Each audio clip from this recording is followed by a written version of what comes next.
Hello and welcome to the morning meeting, building Jomboy Media. My name is Jimmy O'Brien, and this is a show where we take you behind the scenes in building a media company, and usually it's very Q&A based. You guys ask questions, we answer them, tell you what we're thinking, why we're doing things. This one is a little different. Big announcement, big day, crazy big day. So thank you for tuning in. If you have no idea who I am, who this company is, if you don't know our story, but you saw the news and you wanted to check it out, appreciate you for tuning in. I'll give you a one-sentence catch-up to get you up to speed. I like baseball, started making baseball. That's a bad sentence. That was a bad attempt. Maybe it's gonna be three sentences. Started making baseball content as a hobby, and we have scaled it into a company with 60-ish employees, tons of creators, and now we have huge news. If you are someone who knew that three-sentence bad job, and you tune into our content regularly, and you've helped us get to where we are, and you engage, and you comment, and you're part of this journey, thank you so much. I appreciate it. For years, we have been getting comments like these on our YouTube channel. We've been getting people saying this channel is great for baseball. MLB should find a way to partner with you guys to bring this to an even bigger audience. Or MLB needs to partner with you because seriously, you're fucking good. If MLB was smart, they would partner with Jomboy Media.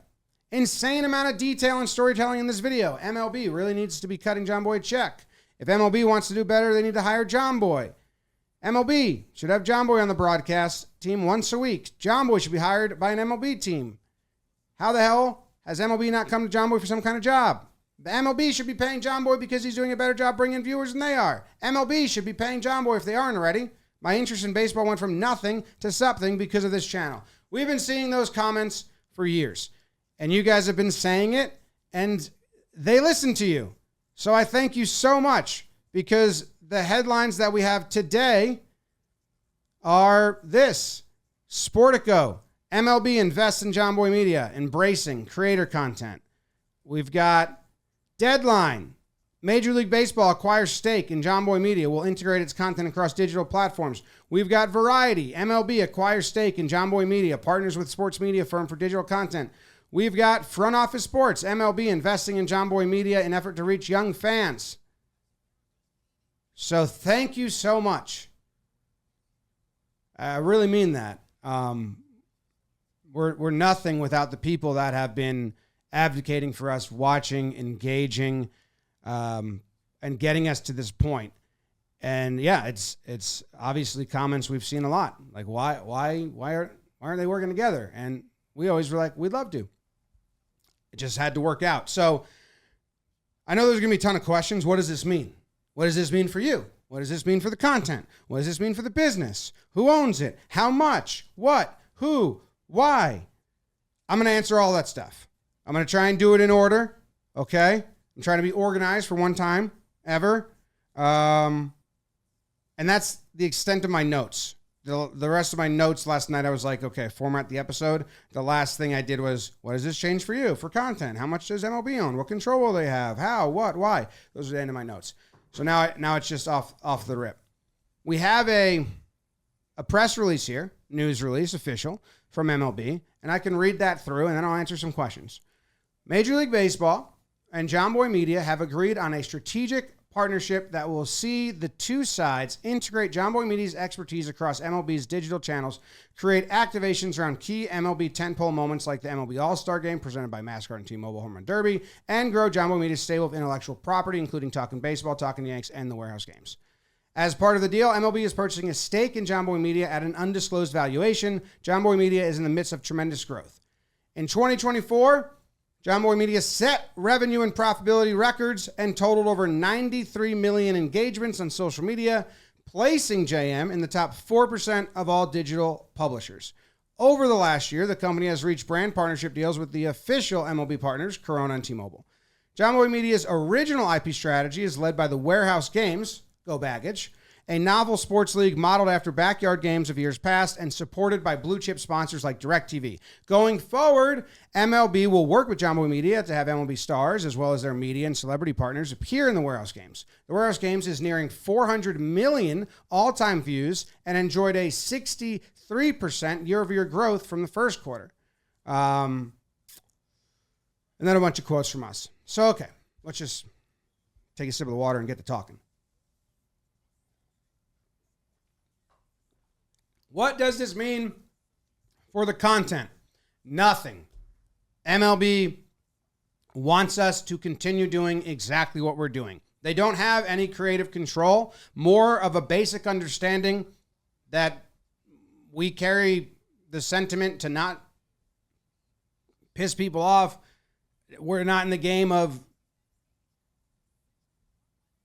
we're like, we say what we want. Sure, we're edgy. We swear. We're edgier than like Disney, I should say. But if you follow us, we're not really in the business of pissing people off just for the sake of pissing people off. And they trust that they trust our tone. They've seen it for over years. They know we're not going to go do anything terribly wrong.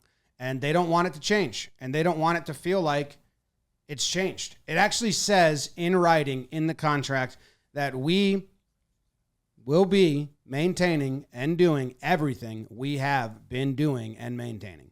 So there should be no concerns over that in any way.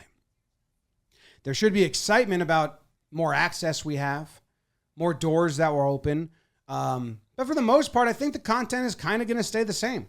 I mean, I think it's that's the plan. We're going to grow in areas we want to grow, but like we said, we should be more open to have guests now.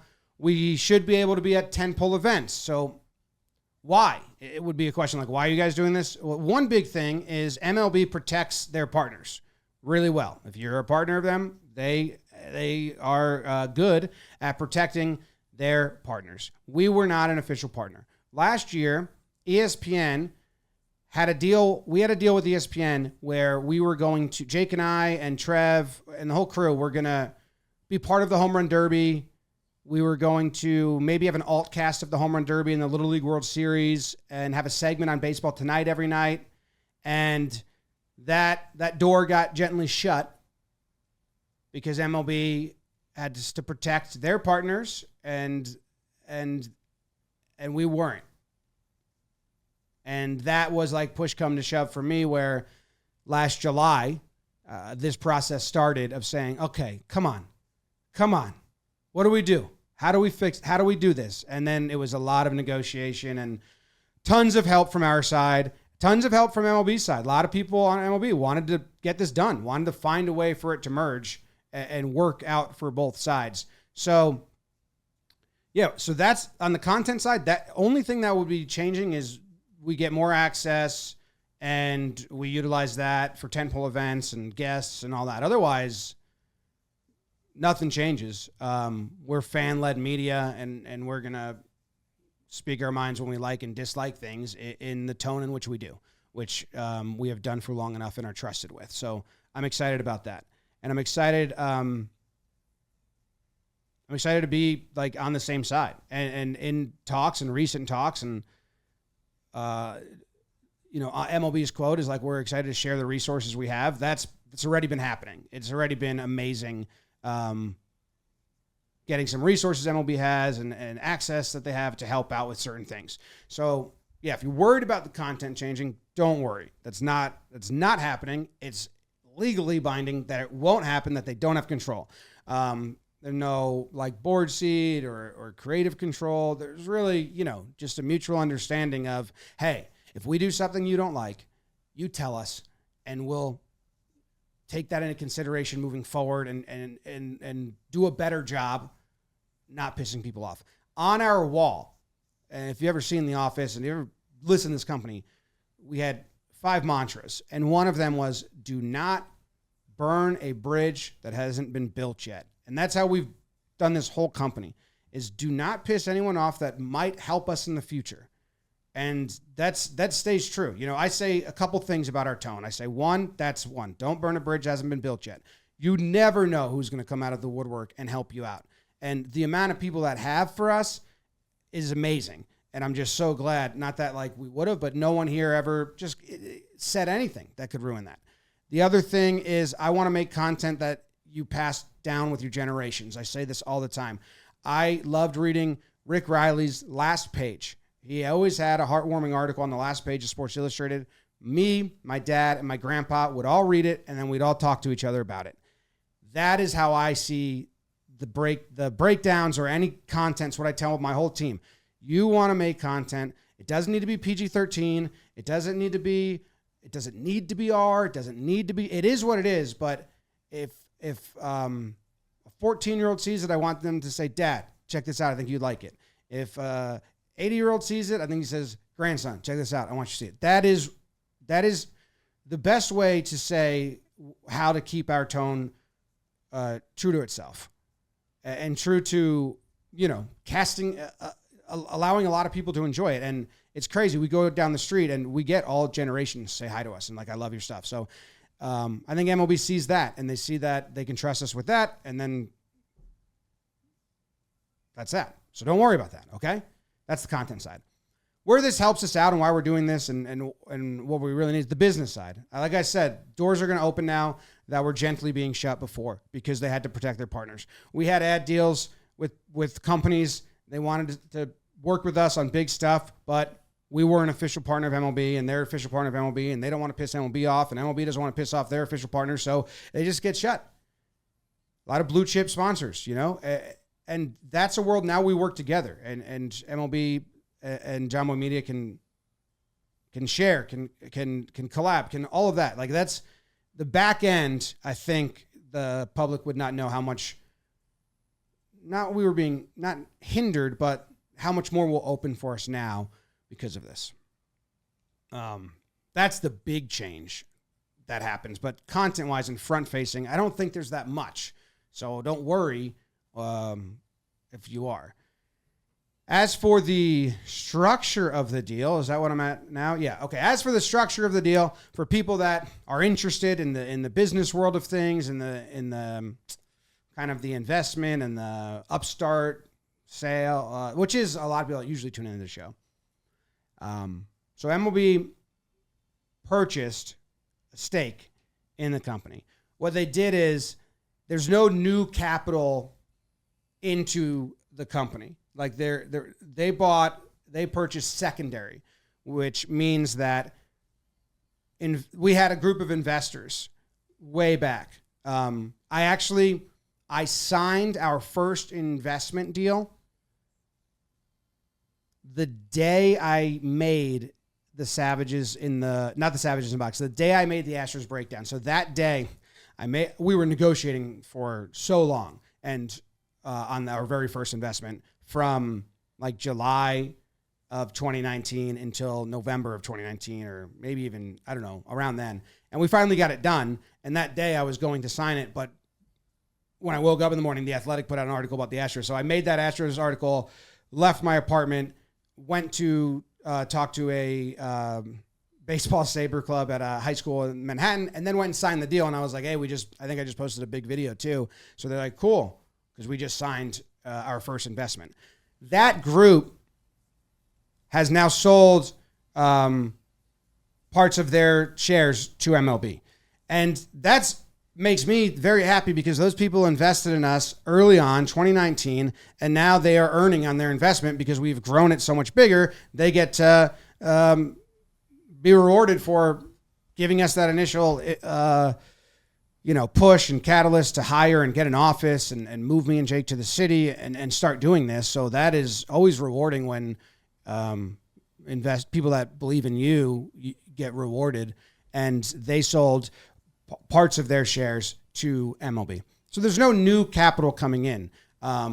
It's not like, I guess some people that are like, are you rich now? Someone asked me that. No, like I'm still the majority shareholder in Jomboy Media.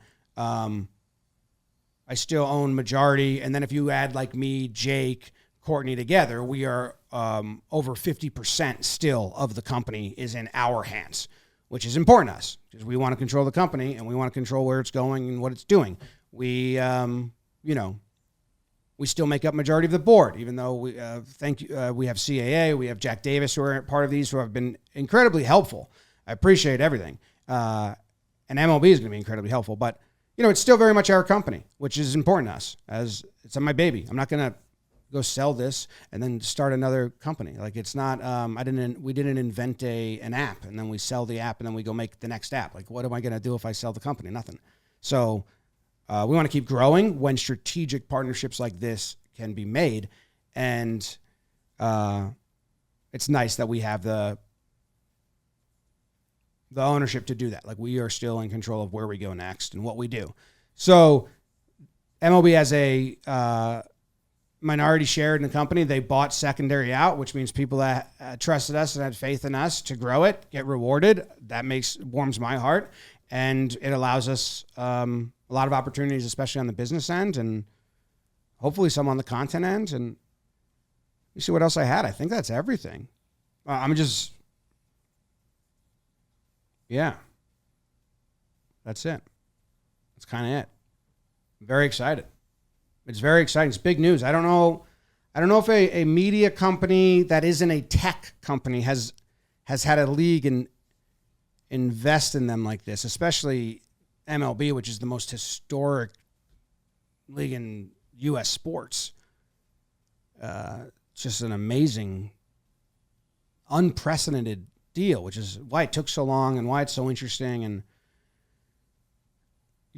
there's been a lot of tech companies that get invested in. Obviously, MLB invests in a lot of companies.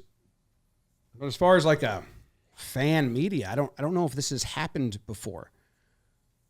And I think it's awesome that they're trusting creators to help grow their game, which is all we want to do. We just want to do it in our voice, and they understand that we have a different voice than if MLB brands or MLB-led media. Like, we have a different voice. We are a fan voice. We are irrational. That's what I always say. Fans are irrational. We're going to get way happy, and then we're going to get way sad because this is our escape, sports fandom. It's not where we go to rationally think. That's when we're at work or raising kids or whatever. But those 3 hours sitting on the couch watching the sports game, that's where we go to lose our boundaries of rational thought. It's a really good time. They understand that that's what we're doing. So, man, it's been amazing. I can't be more thankful for like so many people. Our staff, especially our staff here works so hard. Our social media team works so hard. Our designers, sales team, behind the scene. I mean, creators, editors, producers. We've had people that have been with us from the very start, like that took a chance. Take a chance on me. Took a chance on us and worked minimum wage, and we were like, hey, if you we'll get you as soon as we can. If you if you work hard, we're going to reward you as soon as we can, like early days. I'm talking early days. So and a lot of those employees are still with us, which feels amazing. It feels really amazing to grow and do that together. And then obviously our community. I don't know. That's the announcement. Done. Over. Those are all the details. If you're just coming for details and what does this mean, I've done that. I'm just going to kind of talk now as if it's my diary and my journal and just be a little more reflective with you guys, which I try to be transparent. I'm nervous about this announcement. Just the camera flickered. I've been nervous about this announcement because I'm cynical usually at the start, but like, what does it do for you? The content team, like people that watch the shows, it doesn't change much. We're just going to stay the same, which is, so if the people might not care. They might say, okay, whatever. Like, I don't care. And then there's always going to be a contingent of people that just yell, sell out no matter what. So I was like, I don't know what the reaction. Obviously, I think our core community is going to be celebratory because they usually celebrate everything with us because they've done it. You know what I mean? Like people that have allowed us to try new things, to try this show, to try Warehouse, to try this, and give us the grace to fail a couple times and then reboot and stick with us and share with their friends. Like, whenever those people start pouring in replies on moments where we have an announcement like this, it's I can't help but cry. I just get really emotional, and it's because of that. When people are like, been here since 2007, like, I feel like I'm part of it. And it's like, you are. Like, you are. It doesn't work without. It's not the views that are our biggest selling point as a company at all. It's not the views. It's the engagement. That's what we hype up. It's the fact that we created a game of slot ball, and it's a made-up game, and after 24 hours, 100,000 people watched and tore me to shreds for how bad I was at it, even though they didn't even know the game. It's like, yeah. You know, our all-star events sell out quick and get to meet everyone.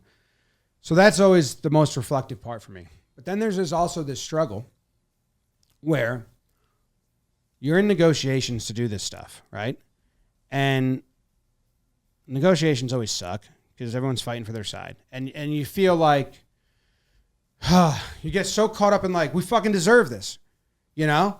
Like, about time. Yeah. Why not? And like that feeling of like protecting yourself and your employees and the company, being like, of course this should have happened for a lot of things, not just this one in particular. And once like you sign the paper, then it's like trying to enjoy the moment of like, wait, but this is, and then it's like this come down of success. I don't know if I'm explaining that well. Because part of me is like, of course this happened. Like, yeah, we've earned this. Like, let's not be surprised. But then also the other's like, we should be surprised, dude. We were just doing a hobby with really no understanding of what it was going to become. And just so many people believed in us. They reached out to invest. They reached out to work to help build, that it's become this. That is surprising. So sometimes I have to let my guard down and be like, soak it up, because it's an accomplishment that is so rare. But I'm so much more of the mind of defensive. Like, why wouldn't we have gotten this? We've worked hard. We've stuck true to ourselves. We deserve it. And then it's a new starting line, right? So that's what I've said about every investment. Everything is like, okay, great. Like, we just won that race or finished that race successfully. And then, okay, but next level just begun. It's a whole new starting line. So then you get a little nervous. It's tough to take the time to reflect. I think we're good at it, mostly, like I'm doing it here. And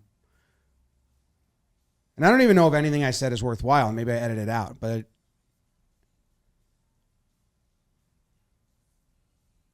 it's just crazy. How did this happen? It's just crazy. I appreciate it. People tuning in. And go Baggage. We got a game. We got a game tonight in the Warehouse. It's a big one. We've been losing a lot. We invented a new sport. It's baseball/cricket. Professional cricket players play. It's insane. How'd that happen? How'd any of this happen? All right. Excited to see what happens next. I can't thank you guys enough. The people who have been with us and supporting, you very much know who you are. And majority of you have I've never interacted with. You know, I know a lot of people's names, but there's so many people that have been supporting us that, you know, aren't commenting all the time, aren't engaging all the time. But you're doing it, you're watching, you're tuning in, you're sharing with your friends, and it means the world. So I appreciate that. Exciting news. We'll see what happens next.